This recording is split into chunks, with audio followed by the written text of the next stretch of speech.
Well, I call that a lot of fanfare. Well done. And thank you very, very much. This morning, I'm not going to quote from any illustrious authors because I want to tie my subject to personal experiences. Over the last time of over 60 years, I've had the opportunity to watch thousands of persons going out in a great crusade in search of truth.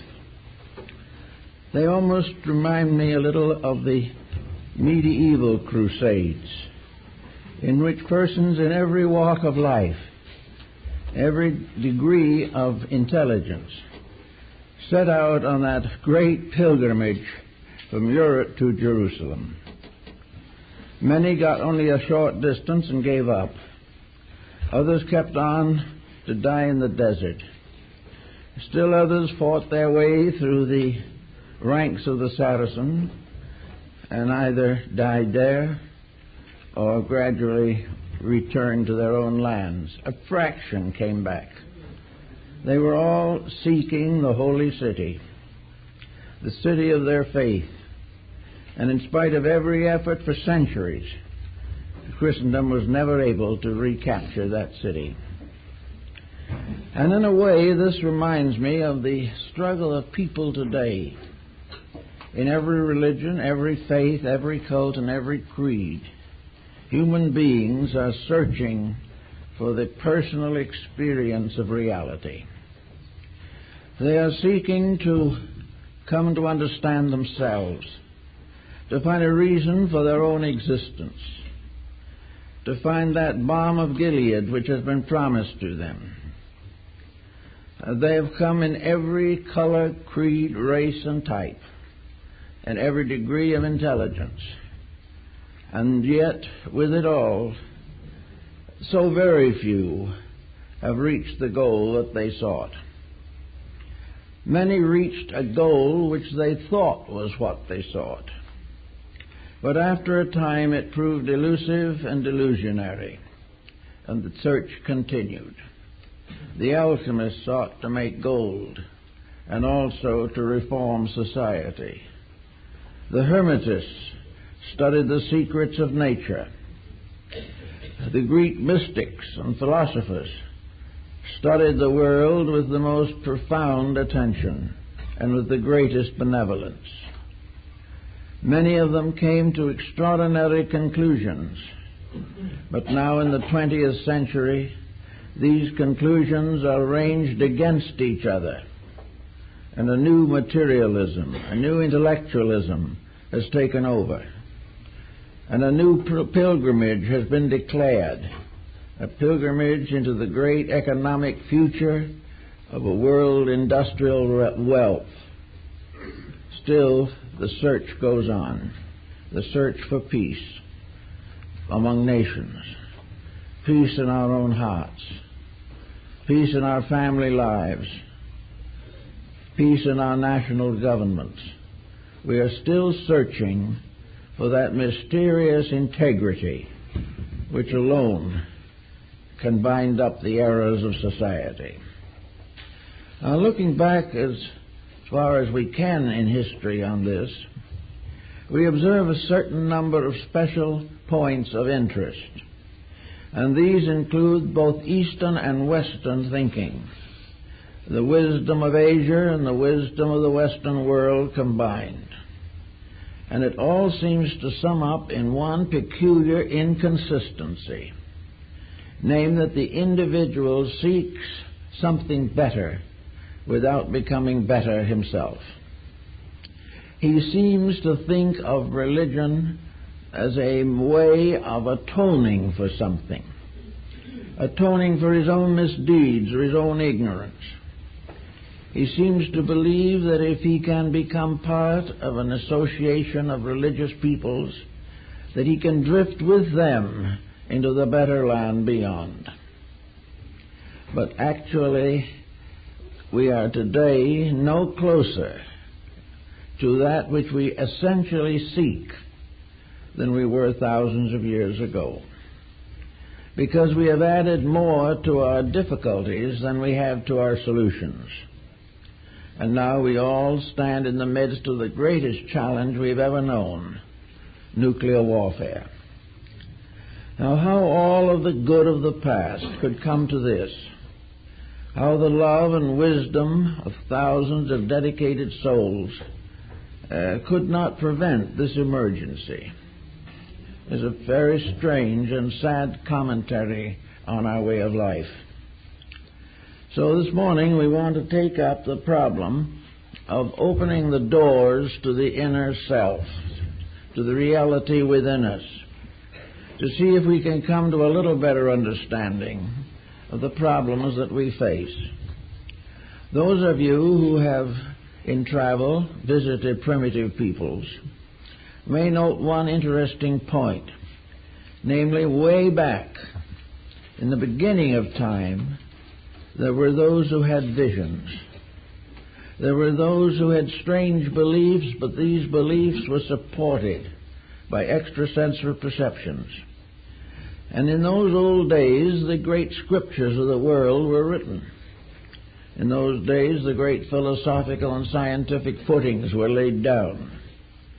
And we have only inherited the skill to make certain improvements upon original revelations. Therefore, the great period of revelation is not now. The great period of revelation gave the world Pythagoras and Akhenaton and Moses, Zoroaster, Buddha, Krishna, all the great scholars and wisdom teachers of the past. Now, why was that the way it is? Why were those days better for the development of wisdom than ours? I think probably the answer to this is reasonably evident, namely an uncluttered existence. Our ancestors did not have the great ambitions that we have. Even our forebears in this country had no such vast ambitions as we are courting today. In those days, people lived close to nature, which was a great advantage. They lived in a simple, natural environment that had not been spoiled completely.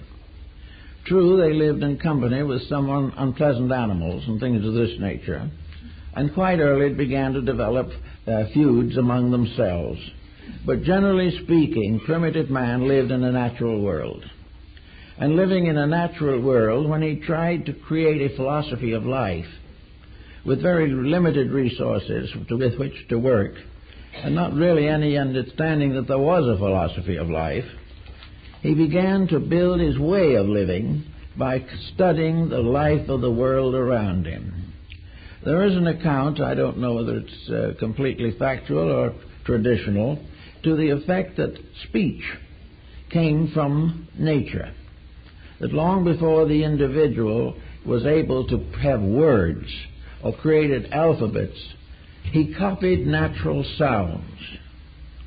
And having the proper structure in the throat to do so, he was able to imitate the sound of a waterfall, or a wind through trees, or the cries of birds and animals. And this seemingly was the beginning of language. He found it possible to tell his neighbor or communicate certain ideas, feelings, impulses by accepting the sounds of the natural world. He knew sounds that frightened him and sounds that pleased him.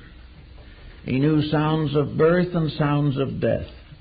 And from all these he began to develop a series of sounds which became gradually letters of a primitive alphabet. But these sounds came definitely from the natural world. So did everything else he had. He had to come to the conclusion that if he was ever going to understand the invisible, he must be able to find it in the visible. Almost all old theologies are merely abstractions of natural phenomena. The gods were the powerful chieftains. All of the rules and laws attributed to deities were the result of human relationships testing the possibility of community existence. So little by little, we built a world in which nature provided the only available facts. These facts could be, by careful meditation perhaps, or constant reinvestigation, could become truths. And this, in a sense, is the beginning of modern science in 17th century Europe. Namely, that there were truths that could be built upon facts. That these facts could become the basis of rules. That these facts, by constant repetition and investigation, showed nature's way in a great many directions. It made it possible to decide internally, to a measure at least, what nature expected us to do. On the basis of nature would penalize anything that was not within its own approval. So little by little, the science of nature began to take the form of a natural philosophy. A natural philosophy that was based upon the seasons, upon the climates, upon the various nature phenomena, from everything from the gently flowing stream to the volcanic eruption. All these things had to be fitted into something supported by facts. And facts were things that you could see, that you could touch, or you could in some way have a direct contact. Now, from facts, the problem of truths resulted in morality. Morality was really the moral interpretation of facts. It was a fact made alive and vivid through experience. The individual taking the fact and working with it discovered finally that it had within itself a meaning, a moral value, that it produced good consequences, that it advanced causes, whereas error nearly always destroyed. So little by little, the truth factor came in. And after a long time with truth, the mind and consciousness began to ascend to a higher level, and this was reality. Reality is, in a sense, the higher octave of truth. It is something that is gradually built into our understanding as a complicated network of truths, working together, and through their interaction producing what we call reality. Reality is the final proof of the truth of a fact. And on this basis, we have built most of the learning that we know today. Now, it also follows that from the beginning of time, individuals, in a mysterious way, began to question themselves. The caveman probably was among the first to ask why he was created in the first place. The answer has not yet been found. Most people have the slightest idea where they're here. They have no idea where they came from, except biologically, and nowhere near anymore from where they're going, except in terms of the mortuary. All of the rest is a noble internal reaction to something. The individual was not willing to accept the fact alone. He had to build it into a moral value which became his truth, and he finally had to accept it and live it and grow because of it, and that way contact reality. So we're going to now question how the people of today or of long ago continued their search for reality. And what did they use to open the doors between the visible and the invisible? How did they expect to attain a concrete, visual, audible reality? Well, in the earliest days that we know of, there were in all tribes and nations certain mystics. And these mystics were persons who were given to strange dreams, visions, curious experiences, which did not limit their consciousness entirely to the common world. Somewhere along the line, dreams became a part of man's structure of searching. A dream had certain technical advantages. It could be described, it could also be experienced, and it could be, in a sense, fitted into the social pattern. A dream might, therefore, pertain to a world or vision or place beyond this life. A vision could be an experience of that which is beyond, a conscious contemplation. Now, of course, for a long time, dreams were considered as symbolic of mystical values. Dreams were the basis of healing in ancient Greece. Dreams were the basis of social growth among the American Indians.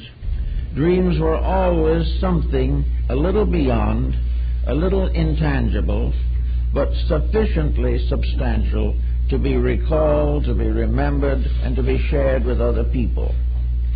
Now, dreams also gave another proportion to consciousness. Dreams often were centered in some other place than the one that we are familiarly acquainted with. While we lived in our comparative modest dwellings, we had dreams of temples and palaces and shrines and great mountains, hierarchies of celestial beings, and all the mysterious mechanism of Dante's Divine Comedy. All of these things could be experienced, and we might add, to be practical, they were perhaps best experienced after reading Dante's Divine Comedy, because that type of reading placed certain attitudes or ideas in the subconscious of the human being. And gradually, as intellectualism increased and improved, the individual not only began to downgrade his dreams, but also to change them to meet the changing social conditions of his times. But dreams were a sleep phenomena that has played a part in man's evolution from the very earliest time. Now, there have always been natural mystics. These natural mystics were not necessarily psychics. They had experiences, but these experiences were inward revelations. The true mystic was not telling his neighbor what was going to happen to him. The true mystic was exploring a realm or a vista far greater than the material world in which he lived. Perhaps among the great mystics we should mention Johann Tauler, Jacob Boehme, and Emanuel Swedenborg. These persons came from different areas of life, different levels of culture, but also had similar experiences. Swedenborg was a scientist of high standing, and Boehme was a shoemaker, and Tauler was a monk. These different people all had mystical experiences, and these experiences resulted largely from a great longing or a great yearning, or, as in the case of several of them, a great tragedy in their personal lives. There came a time, and there's always a time, when an individual who becomes sorry for himself, perhaps quite legitimately, not simply an emotional state of affairs, but a frustration of the real values of living. The individuals of this type may retire into themselves and live in a world of constructive and idealistic fantasies. But are they fantasies? This is also a question that has never been satisfactorily solved to meet everyone's requirements. But we also know that the mind has become a powerful factor in the effort to make the invisible real to us. And the mind has developed all kinds of experimental processes. The mind has borrowed heavily from outside sources for the information intended to reform the inner life of the person to whom that mind belonged. So the mind almost always builds an invisible upon the visible through a certain intellectual, mental approach. And today we have all kinds of such approaches.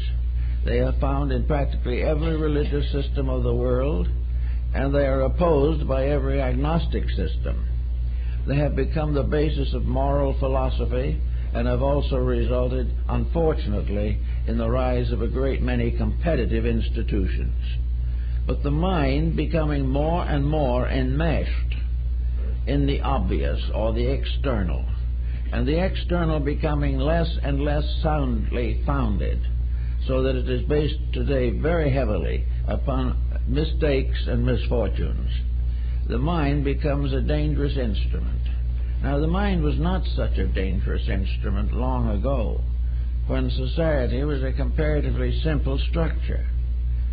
Probably, really, the mind's domination of the situation began with the dawn of ambition. And when ambition reached a certain degree where it was willing to accomplish its end by destructive means, then ambition became a mental liability. And we have several such liabilities today, in which the mind is really no longer capable of direct thinking. It is no longer capable of truth-seeking in the real sense of the word.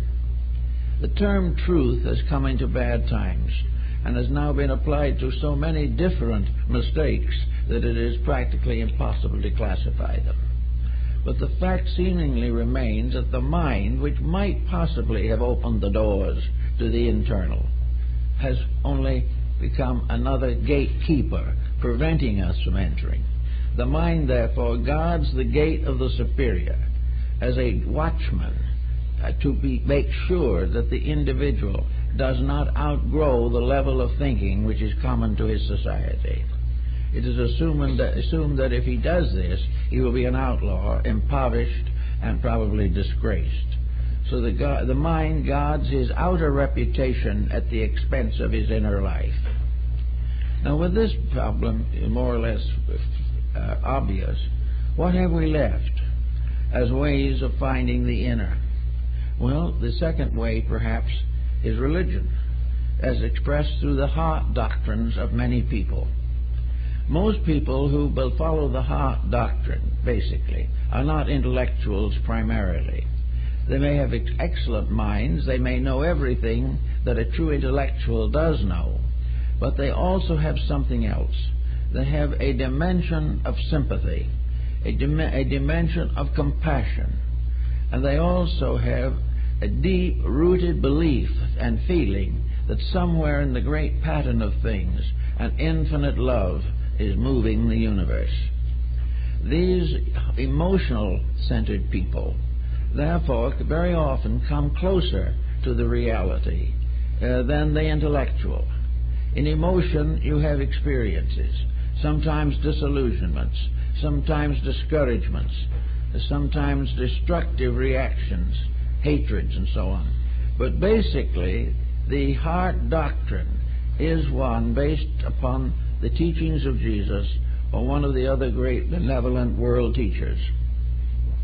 It is based on the assumption that the search for the reality of things is the primary purpose of human beings, and to live together in a fraternity based upon the realization of reality is the solution to the social dilemma. So the heart doctrine has had many exponents, and many of them have had, I think, a greater benevolent influence on mankind than almost any other level of instruction. The person who is in friendship and in love and affection some way seems to live on, and live on in the virtues and achievements of himself through his descendants. It is therefore a very important point to make sure that we realize the tremendous significance of religious affections. But now comes the rub. The religious reflections run into controversy. The individual wishing to be a devout person may find that devotion today is strangely altered, that the simple affair of doing good, of being kind, of being unselfish, these things are no longer really available in terms of affection. The individual has been cheated too often, he has been imposed upon, and he has also developed ulterior motives within himself that are so powerful that he is really incapable of a pure emotion. He cannot prevent his emotions by being colored, or he cannot reconcile the inconsistency between a noble emotion and an ignoble action.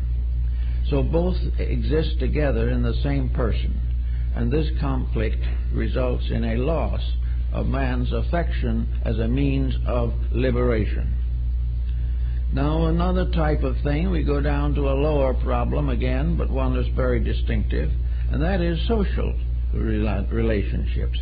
The humanitarian, the individual who lives to help the underprivileged, the benevolent person, the person who devotes his life to the service of mankind in one kind of way or another, the devout physician, the devout attorney, the devout industrialist, the individual who basically is unselfish, becomes a servant to physical needs of human beings and also becomes an inspiration to their internal requirements.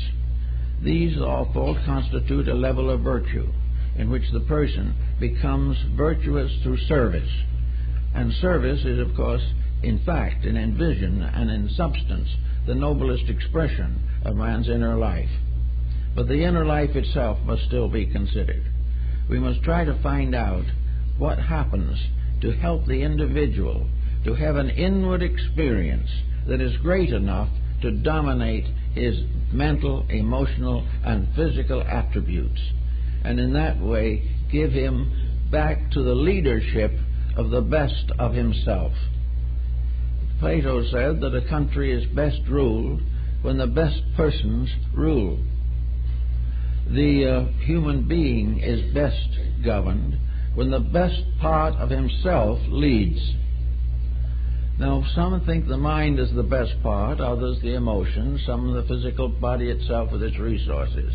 But all of these finally come under the leadership of that which dwells within the body, within the emotions, behind the mind.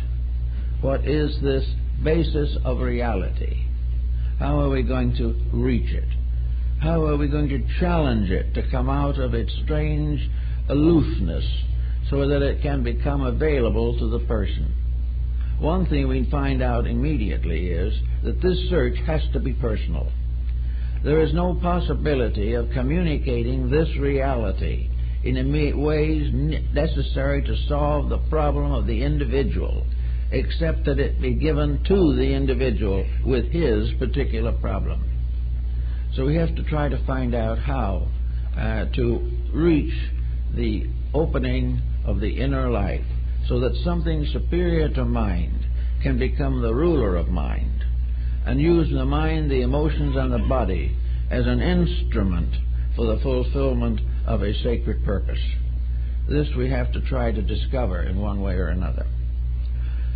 We begin with it, and we begin to see that in ancient times there were various doctrines that were developed very largely for the purpose of bringing the individual into contact with his own higher nature.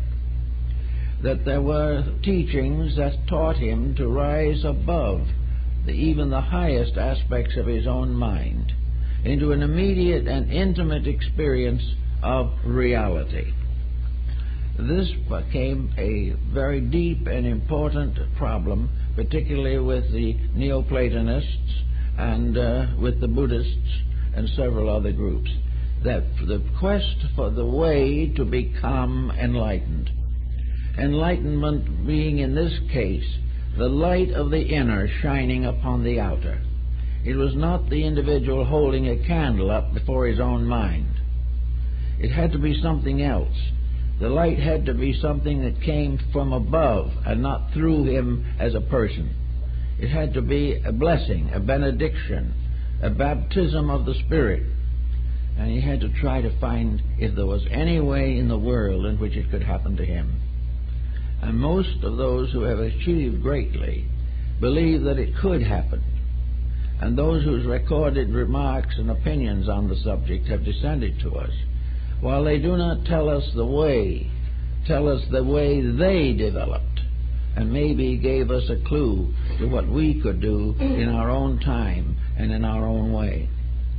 One of the first things that we are told in ancient scriptures is the simple line, "Be still and know that I am God." Now, I think perhaps this is one of the most important statements in connection with man's religious life. The problem of trying to be still. Now, when we think of still, if we are bound to material things, we will simply say that the individual does nothing. That is not the answer. That is not what is intended. Intended only to become part of worship. When the individual seeks the ordinary, he can read a school book or attend a class. When he seeks to know the mystery of his own inner self, he cannot storm the gates of heaven.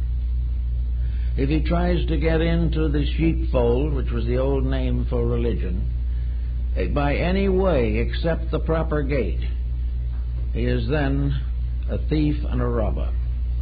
Therefore, the ethics, the morality, the integrities involved have to be kept in mind at all times. To be still to the mystic means to be free from the involvements of mind and emotion, and free also from various physical symptomologies that may arise, in order that he will permit that which is truly the over-self to be heard. The still voice, the small voice, comes to the individual who stops talking long enough to hear it. And that is very rare, even in religion. The problem always is that we are trying desperately to decide for ourselves on mental, emotional, and physical levels those problems and decisions which can come only from something superior to what we now use. We have to some way break into that mysterious realm that has been called intuition or the extrasensory band. Now, we have to be careful even of this, because the extrasensory band has now become locked in the intellectual pattern. The extrasensory perception now is merely to explore scientifically those parts of the universe which might be usable here, but which we are not aware of at the present time. Therefore, extrasensory perception may be completely selfish, may be intended to advance destruction, may be engaged in order to find new weapons and new ways of avoiding truth. These things can come from the wrong understanding of what is intended by the concept of be still and know. To be still now, for us, in this particular world in which we now live, it seems to me, is to cease doing that which is not necessary, not right, and not good. The individual must choose sometime to clearly face the fact that he cannot be right if he continues to act wrong, that there is a relationship between conduct and consciousness. There is a relationship between our material personality and that mysterious locked over self which we are seeking to understand. Therefore, it is very necessary to be still in the sense of recovering from all of those intemperances of attitudes by means of which the normal growth of the consciousness is delayed or disposed of entirely. Therefore, if we want to really understand this, we have to begin the process of ironing out ourselves, to get rid of those things which interfere with the natural mistakes of life. I mentioned that one day to a man who came to see me, that if he stopped all these various attitudes that he had, he'd be better off. And he seemed quite unhappy and a little indignant. Well, he said, if I stop thinking about all these mistakes, I'll have nothing at all to think about. Well, that probably is true. But it's possible to imagine that there might be some things to think about that are not mistakes, if we give any ground for such thinking. If we are willing to gradually iron out the impulses and intemperances with which we have burdened ourselves for thousands of years and brought with us in any sequence of rebirth that happens to us. Supposing we say that the individual who wants to get better is trying to grow because the present condition has become intolerable. The person is not satisfied as he is. He is not satisfied in what he has been, but he does not know how to carry himself into the future without dragging this rubble with him. Tomorrow is just another day in which to worry about the problems of yesterday. This whole problem of the continuity of a compound attitude has to be broken up in some way. The person has to be able to be quiet without unhappy thoughts coming. He must be able to be relaxed and think without thinking destructively, critically, or in some way detrimental to all concerned. And if his thinking is so bad he can't stand it, he has got to learn to get over the instinct to take a drink or something and forget himself. The individual trying to forget himself is really telling us he's trying to forget a personality that is impossible. And there's no way of getting away with it except by outgrowing it. Now, some have undoubtedly have been able to drink themselves to death, and hope that by this means that they have accomplished everything that was necessary. While these people belong in believe in the kind of life that we are generally living, they will feel they have got release. But to the deeper thinker, they have solved nothing and have escaped nothing. So that the problem becomes again, cure it now rather than face it later. So in the problem of getting started on this inner search, we have to try to find out that nature, in its own way, our natural compound, is essentially cooperative. The body, with all its natural functions, is really a pretty good creature, considering everything. It has laws and rules which, if we keep them, it will keep us as long as possible. It also has rules that we cannot break. And the moment we begin to reject our responsibility to the body, we're in trouble. We get so interested in what we're doing mentally and emotionally that we wreck the body. And because we have wrecked the body in accomplishing a large personal fortune, we then feel that the wreckage was worthwhile, but it isn't. Actually, therefore, the first laws that man faces are obvious to himself. He faces them in his daily living, but he has learned to carefully ignore the findings. He also has developed a new escape which our ancestors really didn't have, namely that if he couldn't get out of the trouble himself, he could hire someone else to get out of it for him. But it's just as difficult to have another person solve your problems as to have another person eat your food and you be nourished by it. You can't do these things. So we have now the complex situation of people who want to grow but have already stunted their own growth badly. They want to be better, but they do not know what to do with the mistakes that have accumulated. I think the old mystics had the perfect answer for it. They simply said, "Be quiet and know that I am God." Now, this wasn't a theological type of definition. It is a definition based upon the concept that when we cease to build our own mistakes, when we cease to fashion a giant monster out of our own intemperances and relax, all of these evil things simply fade away for lack of nutrition. But they will not fade as long as one drop of nutriment is available to them. As long as we continue to have unhappy attitudes, we are not going to solve the mystery of our own inner consciousness. Actually, the way of life physically that gives us the maximum probability for years is the same type of discipline as that which is necessary to the mind and the emotions so that they will fulfill their duties as perfectly as possible. When the emotions are quieted down to simple, gentle, real values, the emotional nature is protected. We have no likelihood of trouble with some of the internal organs of the endocrine system, which have particular control over our emotional content. We will not kill ourselves by false feelings any more than we will kill ourselves with bad food. When we go up again to the third one, we have the mind.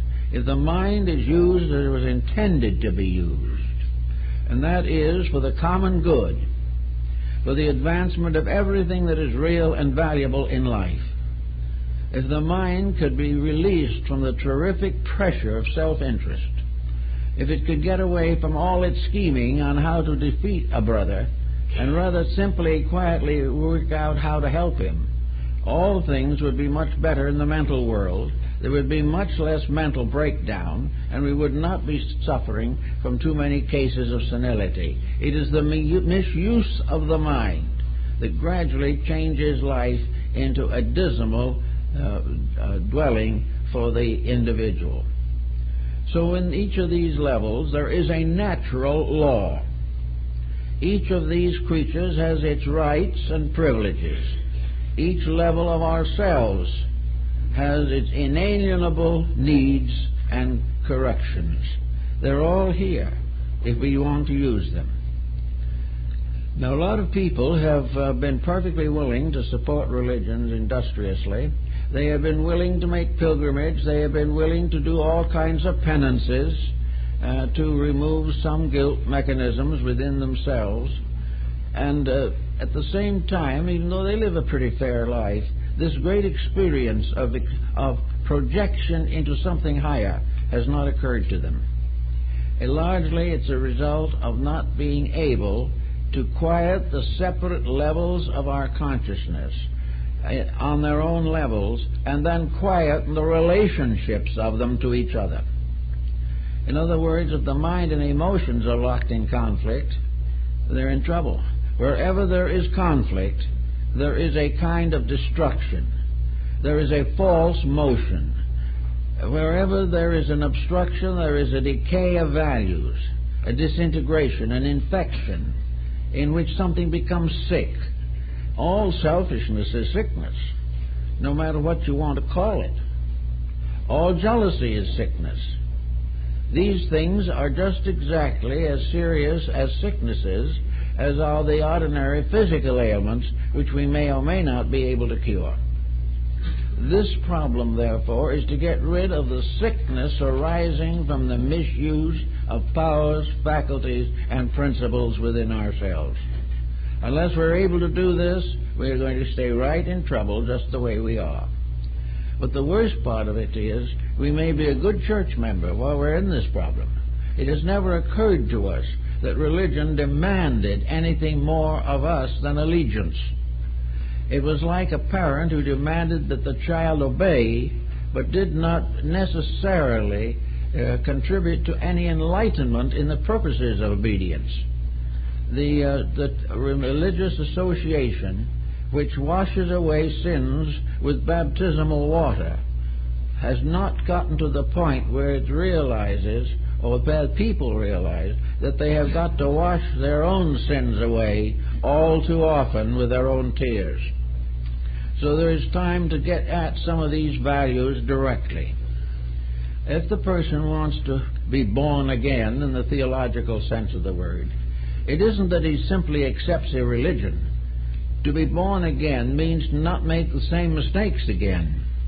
It means to clear the slate. A new birth means to start out with a fresh, clean, honest mind, without carrying anything from the past that was destructive or against the Ten Commandments or against the Sermon on the Mount. Everything that is detrimental must be left aside. It must not be carried forward.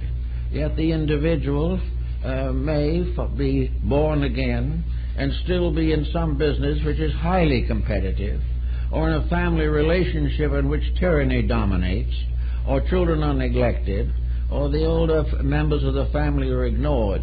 All of these things are not assumed to interfere with being born again. But to be born again with them is to be just the same as you were before. instead of a new birth, it's just a new name for the same old things that you always problemed.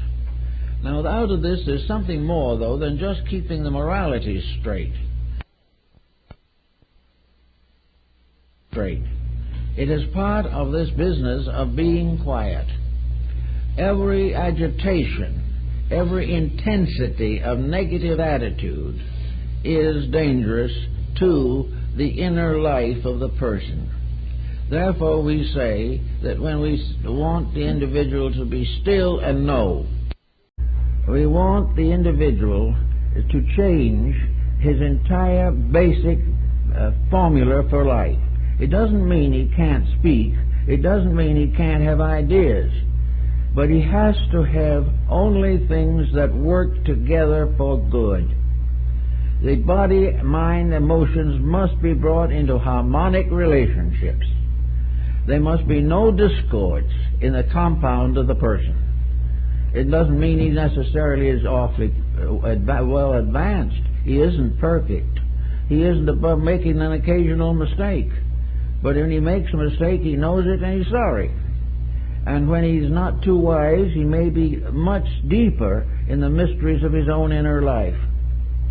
So the problem is that stillness now is the end of conflict, not the end of function. It is that no longer will the individual be in a continuous disturbance with himself.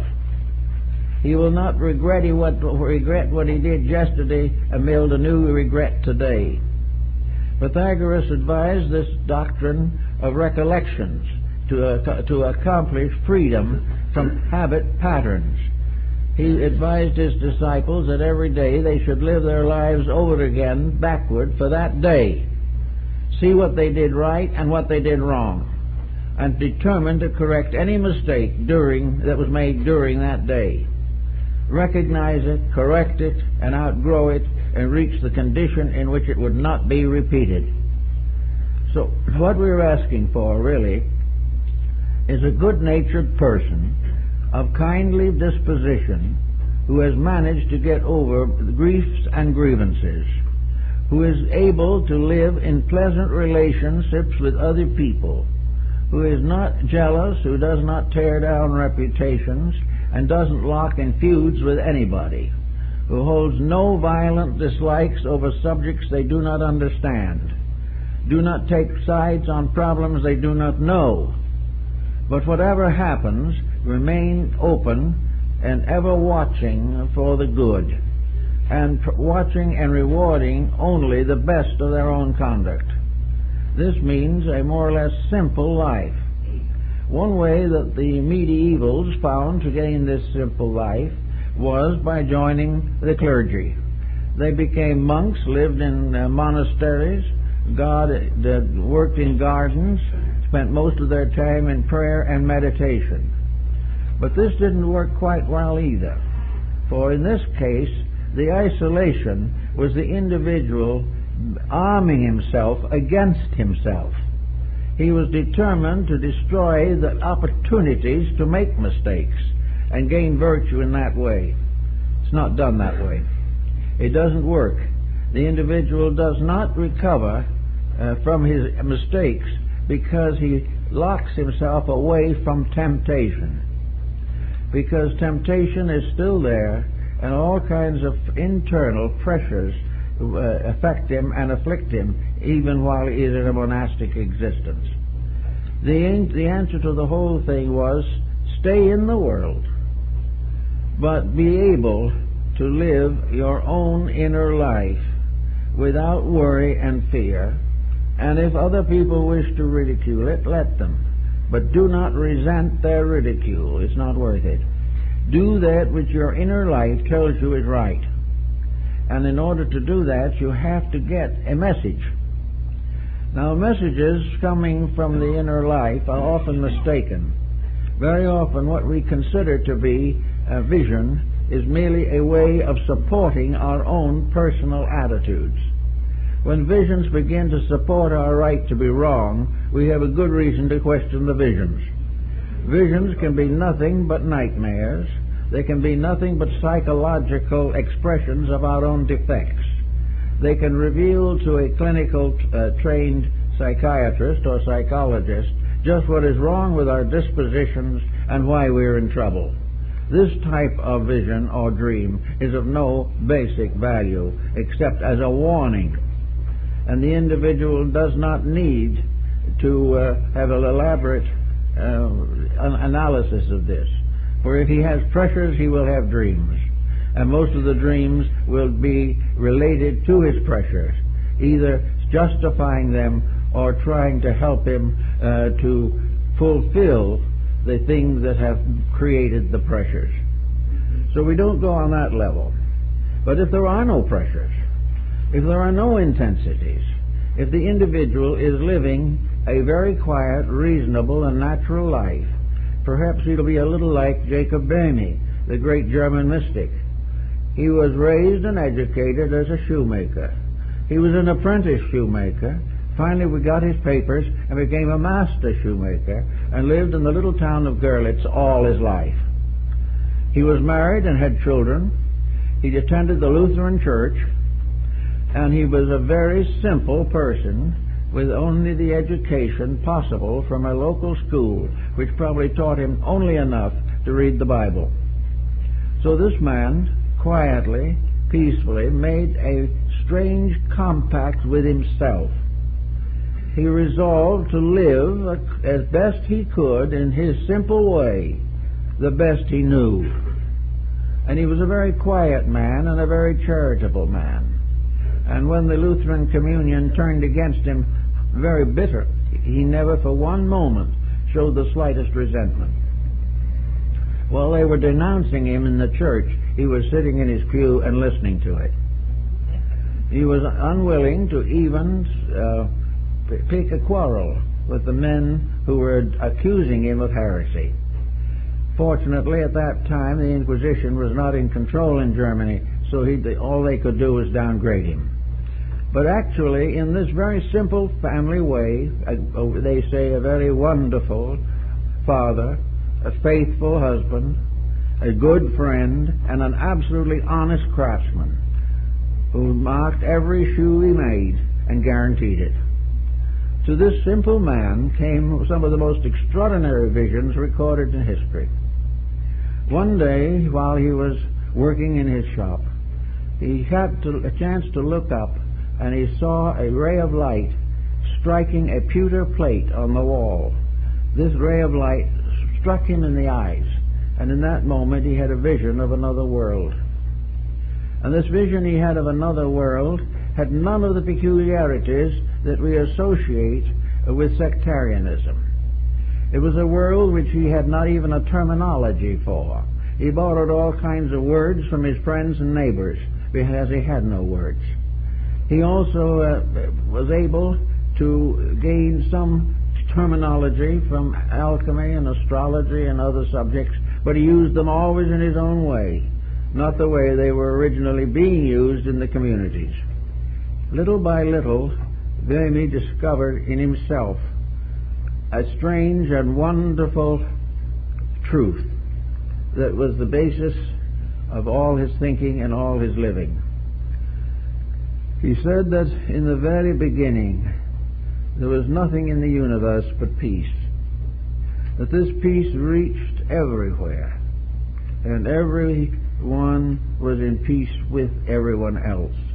And they talked to God, and God answered them in the voice of a small child, a very gentle child, not much older than themselves, because he was speaking to common people and not to great scholars. And they were all peaceful until along came Lucifer. And Lucifer was self-will, and by self-will fell the angels. And when Lucifer asked deity for certain privileges, he was a faithful cherub at that time, God spoke again in the voice of the little child and said what was necessary. And Lucifer said, "Oh no, I don't like this. I don't want to live in a universe that is ruled by a small child. And if the deity can't speak out the great and glorious words I want to hear, I'm going to take over the job." Remember, this is in Low Dutch in Germany. So he said, I'm going to take over. I'm going to run the universe now. So he challenged deity. He said, I'm not going to do these things. If you're just a puny little deity living in space without anything around you except a baby voice, I'm going to show you how to run this thing.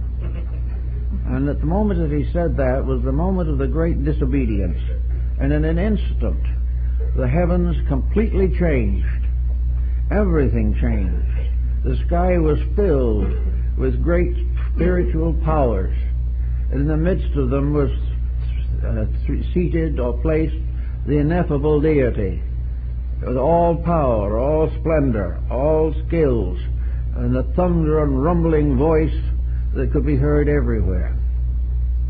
And it is thus that the pride of Lucifer opened the abyss of the self, opened the world of sorrow and pain, because he had tried to take over the management of the universe, and because he could see no God until he disobeyed, and then the whole glory of heaven broke upon him. Now there's something about this. It's almost a beautiful myth or legend that can be carried right on down. For the man taking over the universe because God didn't seem big enough to handle the job is something that we all might think about occasionally. Also in all the problems that we have. When we think of the universal divine plan as too weak to handle us, to take care of our problems, so that we have to suddenly become helpers in this deal, we may get into serious trouble. But Bamey was essentially a great mystic, and he pointed out that when the human being becomes aware of the realities and uses them properly, the great grief or the great sorrow fades away again, and man and God live together in infinite community, always man obeying that which was eternally ordained to be obeyed. So in this way, Bamey had his statement of silence, of peace, that was disrupted by the rise of human faults, human emergencies, and the forever human optimism and complacency. So that to be still is to know the universe as stillness. To be still is to hear the voice of God and the voice of a small child. To disobey is to bring down upon oneself the thunder of an absolutely immutable power. To obey, we do not know there are laws. When we break them, we discover to our sorrow that we have not been very wise. So we're going to try to think in terms of a quietude that is free from ulterior motive. And this was what Zen attempted to do in India. And this is what Taoism attempted to do in China. This also is the mystery of Neoplatonism and the ideals of Pythagoras. It was the idea that man only comes into trouble when he does it wrong. As long as he is right, he doesn't know there are any laws, because by keeping them perfectly, everything is serene and well balanced. But the moment self-interest takes over, the power of the abyss is loosened upon us. So we think now of quietude as just quietly doing the things that are right, peacefully doing the things that must be done in peace, and performing all good deeds in the name of the one sovereign good upon which we all depend, and from which we must gain all our life and resource. Now, the mystics have found out that if we live this quiet inner life, that we can carry every responsibility of the outer life with dignity. There is no need for us to go around depriving ourselves of everything. We only have to deprive ourselves of those things which were never any good for us in the first place. We only have to get over what was wrong. We are never punished for what is right. But if we get these things into a quietude and peacefulness, then this achieved condition is the opener of the door. This is the power that makes possible for us the actual direct participation in reality. It is that power which comes to us when we do not interfere or condition that power. When we keep it and keep its principles in integrity and in right. We are like what the Chinese sages said, that in the ancient days the wise slept without dreams. There was no dreaming about mistakes or therapeutic dreams. There is simply a great quietude. And in this quietude, a perfect peace, the heavens open, and the reality affirms itself in our lives. The story of the fable of Christ knocking at the door is much in this thoughtfulness. That which is real knocks at the door when we listen. But when we do all the talking ourselves, we cannot hear the gentle voice of truth or note the gentle knocking on the door. It is in peace and quietude alone that we can open the doors. It opens the doors means that we make ourselves receptive to a higher level of consciousness. We make ourselves receptive to the experiences of the inner life. We have a victory of soul over circumstance. We have a victory of reality in ourselves over the errors and illusions of daily living. As a result, we are in peace. We are quiet. Now, in the old initiation rites, we were usually subject to very serious tragedies. In the ancient mystery rituals, the candidate was given very firm and terrible tests. There were even degrees in which his life itself might be hazarded, unless he was right. And in all these things, he had to fulfill the great tests of life. He had to recapitulate his own existence and go through a series of harrowing circumstances which would result finally in his attainment of oneness with the inner consciousness. Well, maybe today we're still taking the same rituals. We don't call them rituals anymore. We call them mistakes of other people or inabilities of governors to govern, an inability of the governed to govern himself. All these things we now call blames. Probably they are actually tests, experiences which will never cease until we stop making the mistakes that cause the trouble. There will never be a time when social legislation can prevent the individual from making a mistake. And we can never have perfect leadership until we have an intelligent following. There must be dedicated followers and enlightened leaders. And in every case, the enlightenment means self-victory, the victory of the inner life over the outer circumstances, the outer temptations, the outer beliefs, the outer circumstances which lead to trouble. So the Buddhists and the Zen people, for instance, have a very quiet method of meditation. They sit quietly and they simply allow not a blank to set in. The idea is not to make the mind a blank. The idea is to make the mind a gentle disciple, at the kneeling or seated at the foot of the reality within. The human becomes the chela of the divine, becomes the disciple of that which must always be the leader. And various ways these revelations come to people. Sometimes they may come in an occasional dream, which is a vision, or a real spiritual experience, which is comparatively rare. But all spiritual experiences must be doubted if the individual who has them has not conquered the common mistakes of himself. Anyone who believes an extrasensory experience, who is still incapable of the direct control of his own life constructively must be afraid of imposture.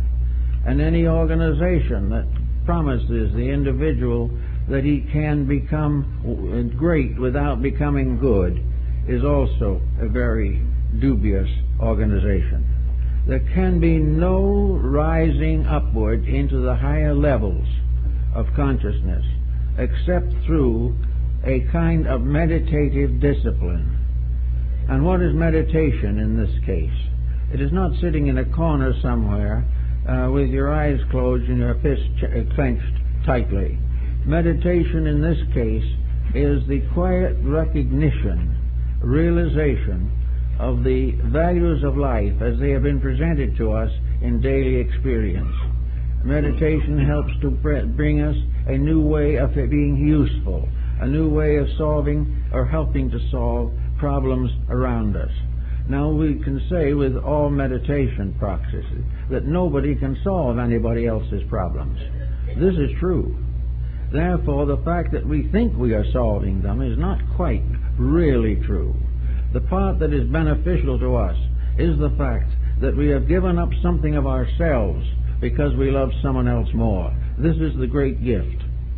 And the great gift in turn going to them may give them the courage to see what we have done and do it for themselves.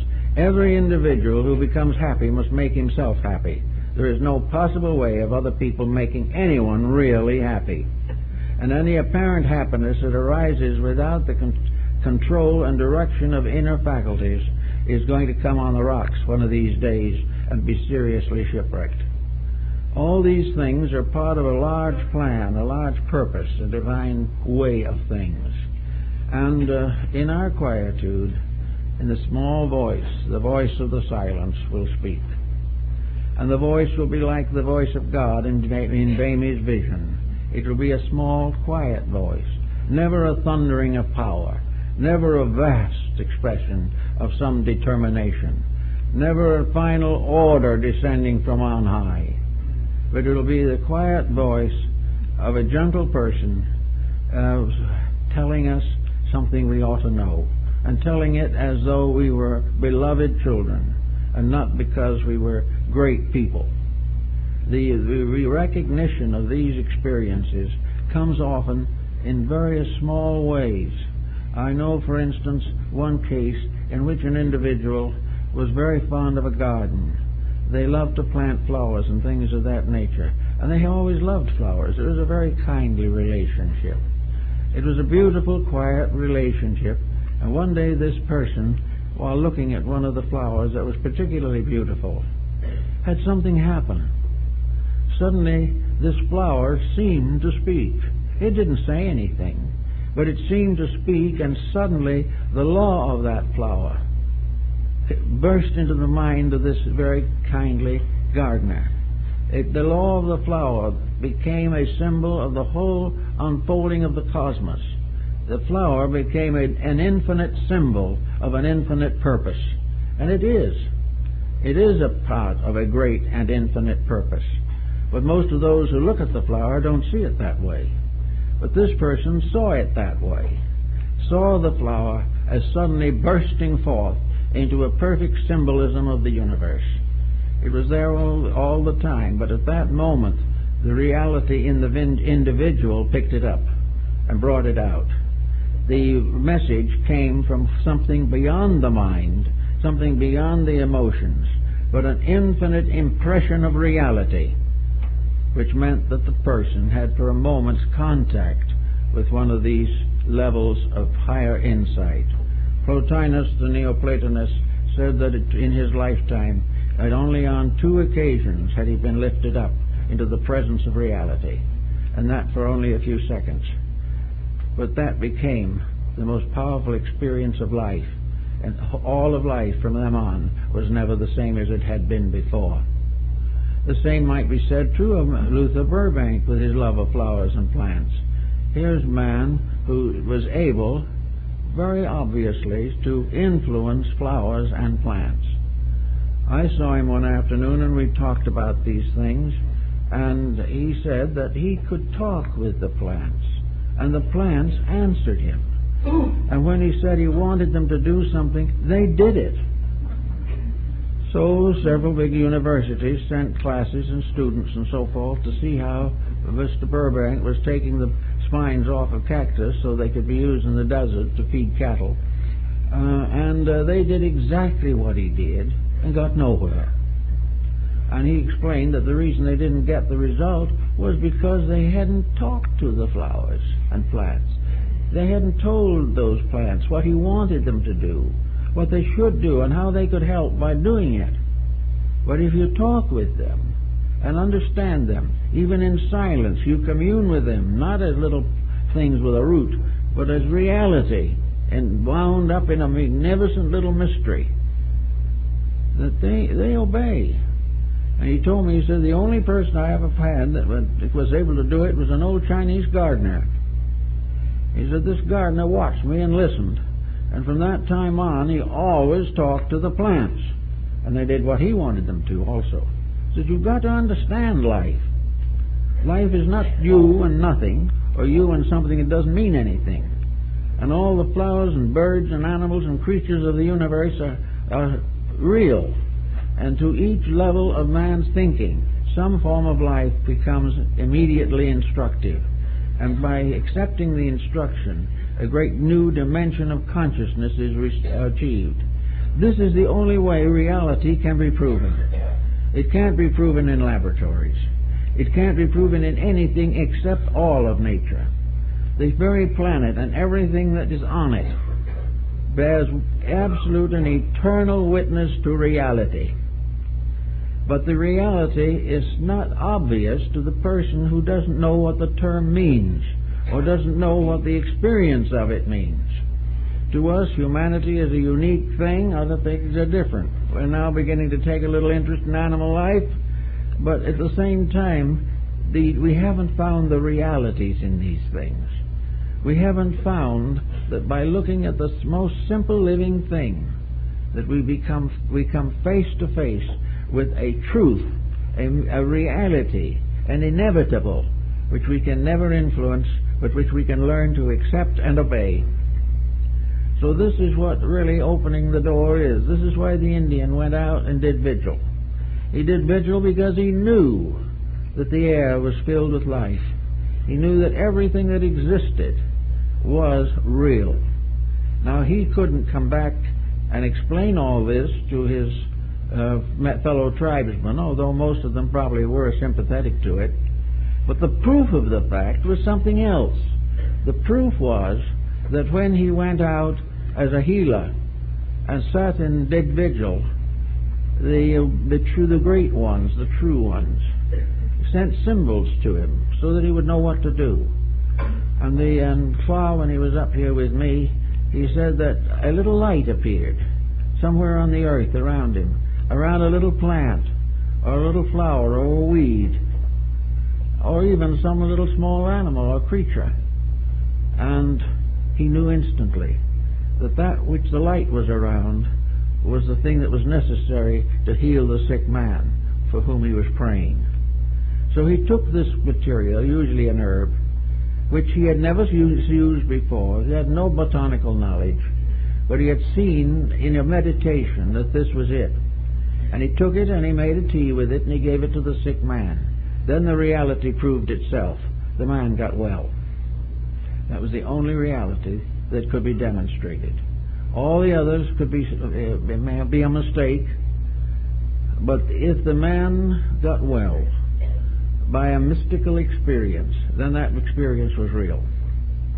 And it's the same all the way along. We cannot get the positive demonstrations that we seek of all these things. The only thing we know is that the closer we can come to reality, the closer we come to peace, happiness, and health. And the further we get from reality, the more rapidly our problems multiply. Now, for those of us who are just, kind of going along on the way and haven't got too far, there are things we can do ourselves each day. We can begin to quiet the prominent causes of confusion. There is no meditation based upon some esoteric exercise that can ever work if the individual has not accomplished a transformation within himself. This was the highest phase of alchemy. Alchemy was to make gold out of base metals. And spiritual alchemy was to discover the eternal gold of reality in all things, which can be released and brought into manifestation by art. And art in this case is the beauty. It is the skill. It is the wonder by which we do what is right because it is right. This type of thing is something that has come down to us for a long, long time, and it will continue to come down to us until we obey it. We must find the only answer that there is, and that is the utopian answer, that the human being must live the fullness of humanity, of his own endowment.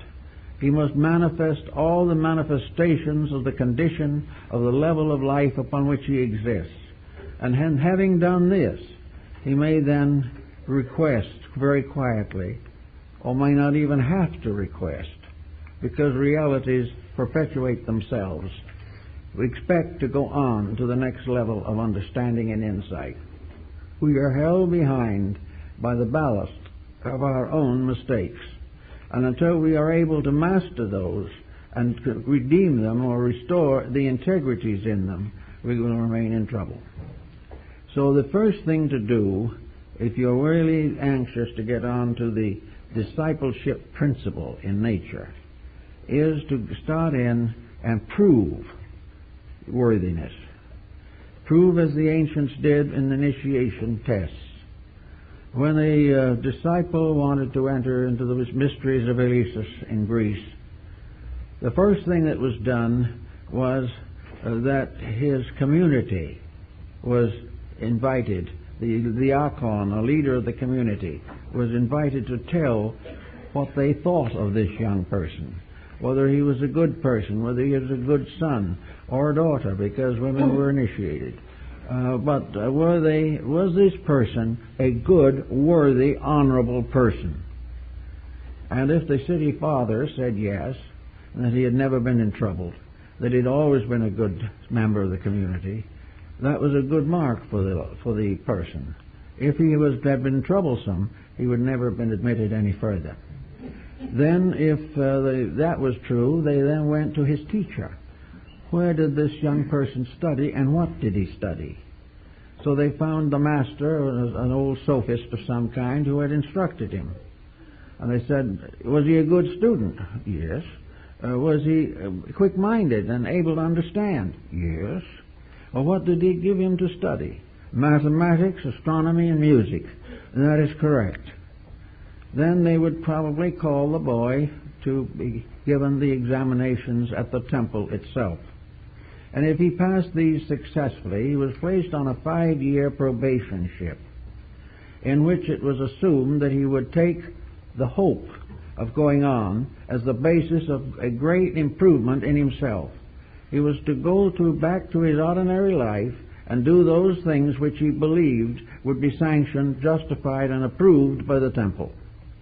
He had to be virtuous and pure and clean and healthy all through this 5-year period. He must have no trace of egotism. He must not look down on others who had been rejected. He must simply live a clean, natural, honorable life, serving his family, keeping the rules of the community, and developing his own inner life. At the end of that time, he was put into the tests. And these tests were very severe on many occasions. But they were tests of every courage that the individual had. And every opportunity was given to be corrupted or to be sidetracked. But if he succeeded and lived on and was able to pass the final test, he was brought forth from the porch of the temple and crowned with the laurel wreath and declared to be an official and recognized member of the religious group. This then became something that was so important that in the presence of an initiate of the mysteries, even the king of the country could not remain seated. The divine instruction took precedence over all material honors. And the initiation was more important than to win a great military victory or to attain to be an archon of the state or to become a leader in any external affair. He might win the Olympic Games 10 times, but it was not nearly as much of an honor as to have the wreath of the initiate placed upon him. From that time, he was bound by oaths greater than himself that he would never corrupt, never compromise, never in any way abuse, and never falsely reveal to the unworthy the instruction he had received, and would never use that instruction for personal physical gain. Now, those were pretty rough instructions, but at the same time, they are the type of thing that we must all ultimately face.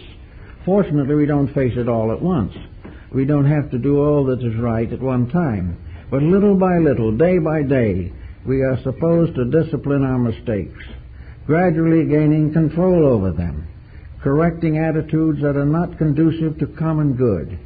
And in this way, by a certain regular order of things, come finally to the point where the interior takes complete control of the exterior, and the individual lives from the root of his own reality, that he is now no longer a person. He is now a great soul in a body. He is an illuminate. He has achieved the end that the physical world can bestow. And he has now available to him all the knowledge of his race, all the wisdom of nature around him, and all the love of the deity whom he represents and who brought him forth. So these are the things that open the gates of integrities, and these are the only ways that the gates of wisdom can truly be opened. And I've got a little announcement I want to make this morning. We have with us a friend who had a birthday last Monday, but we didn't speak Sunday, so this is the first chance we've had. And that is our good friend, Gilbert Olson. Well, many of you know.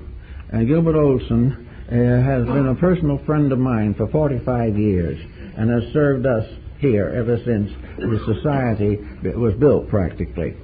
And today we kind of give him a little note of welcome and appreciation on a little belated birthday party for him. It's not going to be a real party, but it's going to be a chance for those of you who know him to congratulate him on having made it, and also to point out that a big change has come in Gilbert's life. He has left Downey, where he lived for very many years, and he's now moving to Glendale in order that he can be over here more often. So we want you to all say hello for him.